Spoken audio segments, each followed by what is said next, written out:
بسم اللہ الرحمن الرحیم الحمد للہ رب العالمین والصلاة والسلام علی سید المرسلین محمد وآلہ الطاہرین واصحابہ اجمعین، اما بعد۔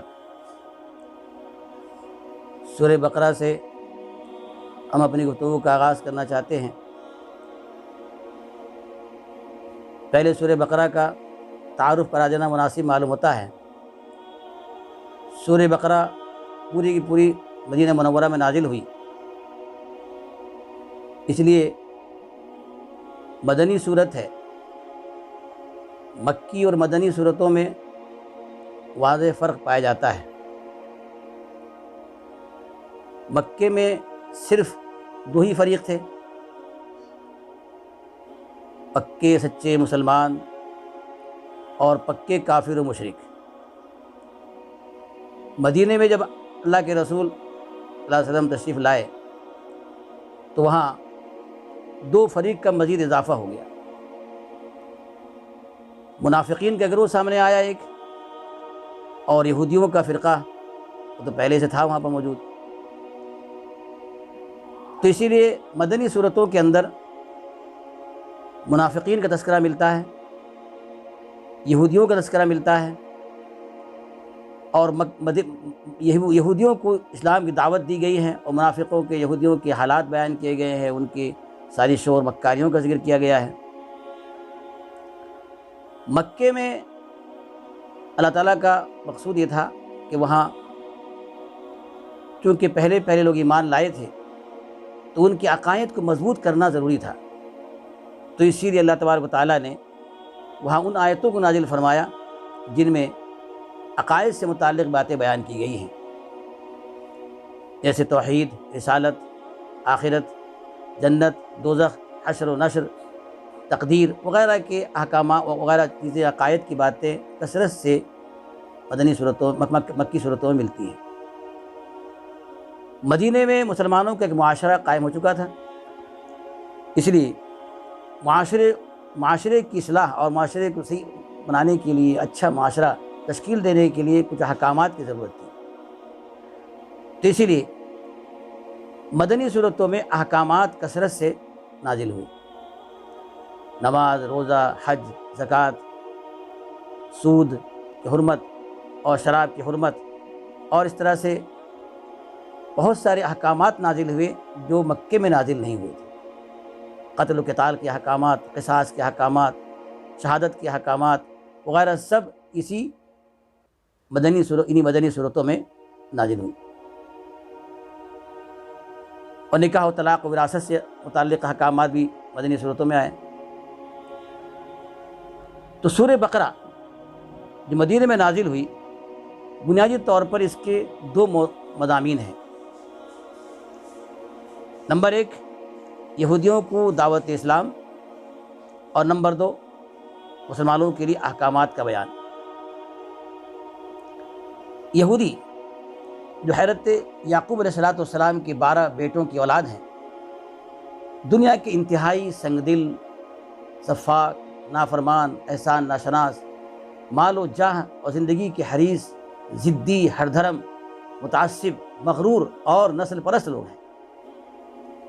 اللہ تعالیٰ نے ان پر دنیا میں بڑے انعامات بھی عطا فرمائے، اور ان کو سخت ترین سزاؤں اور تکلیفوں سے بھی دوچار کیا ہے۔ انعامات اس لیے کیے کہ یہ انبیاء کرام کی برگزیدہ نبیوں کی اولاد ہیں۔ حضرت ابراہیم علیہ السلام، حضرت اسحاق علیہ السلام، حضرت یعقوب علیہ السلام کی اولاد ہیں، اور ان پر مصائب نازل کیے اور ان کو عذاب میں مبتلا کیا، اس لیے کہ ان کے اعمال انتہائی خراب اور کرتوت بہت خراب ہے۔ ان کے اندر سنگ دلی ہے، نافرمانی ہے، اور اپنے تعصب بے انتہا ان کے اندر پایا جاتا ہے، اور ضد ہے، ہر دھرمی ہے۔ یہ تمام چیزیں جو ہے ان کے اندر پائی جاتی ہیں۔ اللہ تعالیٰ نے حضرت موسیٰ علیہ السلام کے واسطے سے یہودیوں کو توریت جیسی عظیم الشان کتاب عطا فرمائی۔ توریت میں جو احکامات نازل کیے گئے، ان احکامات پر کبھی بھی انہوں نے عمل نہیں کیا۔ مثلا توریت میں یہ پیشن گوئی صاف لفظوں میں موجود ہے کہ آخری زمانے میں ایک بڑا رسول، رسولوں کا سردار آئے گا، اور تم لوگوں پر ضروری یہ ہے کہ تم اس کی اتباع کرو، اور اسی میں تمہاری کامیابی کا راز چھپا ہوا ہے۔ اگر تم اس کی اتباع نہیں کرو گے تو برباد ہو جاؤ گے۔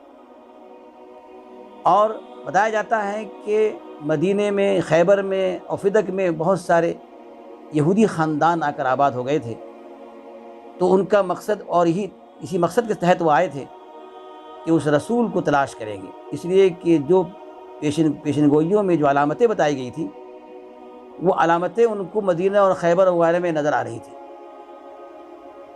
کہ اس جگہ وہ نبی آئے گا جہاں کی فضا اور جہاں کے حالات ایسے ہیں، کھجوروں کے باغات ہیں، پہاڑیاں ہیں، تو انہی علاقوں میں وہ نبی آئے گا۔ تو اسی لیے اسی نبی کے انتظار میں اور اسی کو حاصل کرنے، اسی سے ملاقات کرنے کے جذبے سے، تاکہ اسی کے ذریعے سے ہم اس خیر کو، بھلائی کو حاصل کر سکیں، وہ مدینے میں اس کے اطراف میں آ کر آباد ہو گئے تھے۔ لیکن جب وہ نبی آ گیا تو اس کا انکار کر دیا انہوں نے۔ اس نبی کے آنے سے پہلے حالانکہ وہ خود عرب قبائل کے سامنے کہا کرتے تھے کہ ایک نبی کے آنے کا زمانہ قریب ہو چکا ہے جو بہت بڑا نبی ہوگا، اور اس نبی کے واسطے سے ہم تم جیسے مشرکین کو تباہ کریں گے، گلا کاٹیں گے تمہارا۔ تو یہ عربوں نے، اوس و خزرج کے قبائل نے یہودیوں کی زبان یہ سنا تھا کہ اس نبی کا انتظار وہ کر رہے ہیں اور اس نبی کے آنے کا وقت قریب آ چکا ہے، وہ خود انہوں نے کہا۔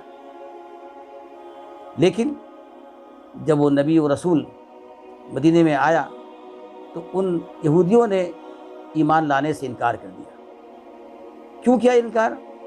ساری علامتیں موجود تھیں، ساری باتیں موجود تھیں جو دیکھ رہے تھے توریت کے اندر، اس کے باوجود ایمان نہیں لائے۔ تو اس میں سب سے بڑی بات یہ ہے کہ ان کا نسل پرستی والا جذبہ اور تعصب اور حسد اتنا زیادہ تھا، جس کی وجہ سے وہ حق بات کو ماننے کے لیے تیار نہیں ہوتے تھے۔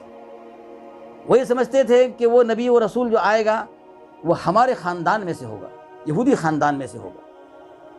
جب عربی نبی آ گیا، عرب خاندان میں پیدا ہو گیا وہ نبی، تو اب محض عربوں سے تعصب اور ان سے نفرت اور کہنا چاہیے کہ نسل پرستانہ مخالفت کی بنا پر انہوں نے اس نبی کو ماننے سے انکار کر دیا۔ سورہ بقرہ میں یہودیوں کی تاریخ کا خلاصہ بیان کیا گیا ہے، ان کے سارے کالے کرتوت اجاگر کیے گئے ہیں۔ توریت کے حوالے سے اس نبی و رسول برحق کی صداقت کے دلائل دیے گئے ہیں، اور انہیں پیار و محبت سے اسلام لانے کی دعوت دی گئی ہے۔ یہودیوں کا تذکرہ سورہ بقرہ میں تقریباً نصف حصے میں پھیلا ہوا ہے، بقیہ نصف حصے میں مسلمانوں کے لیے احکامات دیے گئے ہیں، جیسے قصاص، وصیت، روزہ، نماز، حج، زکوٰۃ، نکاح، طلاق، قتال، سود، شراب، قرض، گواہی وغیرہ کے احکامات اس سورہ میں بیان کیے گئے ہیں۔ سورہ کا خلاصہ اس طرح بنتا ہے کہ سورہ بقرہ کا آغاز قرآن پاک کی تعریف کے ساتھ ہوتا ہے، اس کے بعد ایمان والوں کی صفات اور ان کے انجام، اور کافروں اور مشرکوں کی صفات اور ان کے انجام کو بیان کیا گیا ہے۔ اس کے بعد منافقین کے احوال بیان کیے گئے ہیں۔ آیت نمبر 20 تک منافقین کا تذکرہ ملتا ہے، 21 سے 29 تک توحید و رسالت کے پختہ عقلی دلائل بیان کیے گئے ہیں۔ آیت نمبر 30 سے 39 تک تخلیق آدم اور نزول آدم کا قصہ بیان کیا گیا ہے۔ آیت نمبر 40 سے آیت نمبر 176 تک یہودیوں کا مفصل تذکرہ ہے، اور آیت نمبر 177 سے آیت نمبر 245 تک احکامات کا طویل سلسلہ ہے۔ آیت نمبر 246 سے لے کر آیت 252 تک پھر یہودیوں کی تاریخ کا بیان ہے۔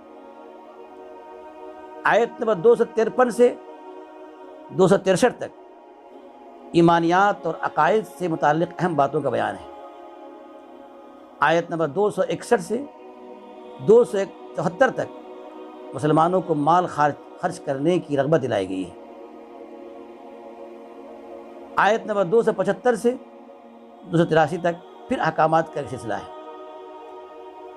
آیت نمبر 283 سے اخیر تک بہترین مؤثر دعا پر سورہ کا اختتام ہوا ہے۔ یہ پوری سورت کا ایک خلاصہ پیش کر دیا گیا ہے، ممکن ہے کہ اس سے فائدہ اٹھایا جائے گا۔ اب انشاءاللہ اس چینل سے قرآن پاک کی بعض آیتیں جو مشکل نظر آتی ہیں ان کا تفصیلی خلاصہ بیان کرنے کی کوشش کی جائے گی۔ امید ہے کہ مفید اور مؤثر ثابت ہوگی۔